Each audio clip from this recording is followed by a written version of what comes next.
আপনি কি জানেন যে একটা কথা শুনেই ক্রস চেক না করে অ্যাকশনে যাওয়াতে কত পরিবার ভেঙে যায়, কত সম্পর্ক ভেঙে যায়? আমাদের মধ্যে এই প্রবণতা আছে। আপনার ছেলের ব্যাপারে একজন একটা কথা বললো, এসে ছেলের মারপিট, জিজ্ঞেস করেন না এটা। আপনার মেয়ের ব্যাপারে একজন এসে একটা বাজে কথা বলছে, এসেই আপনি মেয়ের সাথে খারাপ আচরণ। আপনার ওয়াইফের ব্যাপারে একজন বললো আর কি, যে ভাই আপনি এখানে, ভাবিকে তো দেখলাম ওইখানে আরেকজনের সাথে, আপনি এসেই আপনার স্ত্রীর উপর চড়াও অথবা গায়ে হাত তুললেন। তো হতে পারে যে ওই ওই ভদ্রলোক অন্য কোনো মহিলাকে দেখেছে যে দেখতে আপনার স্ত্রীর মতো, এরকম হতে পারে কি পারে না বলেন?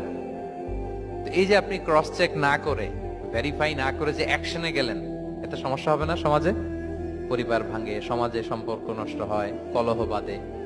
এই জন্য আল্লাহ তাআলা বলেন যে সোসাইটিটাকে যদি পিসফুল করতে চাও, ইদা জাআকুম ফাসিকুম বিনাবাইন ফাতাবায়ানু, নিউজ আসলেই বিশ্বাস করো না, you have to cross check.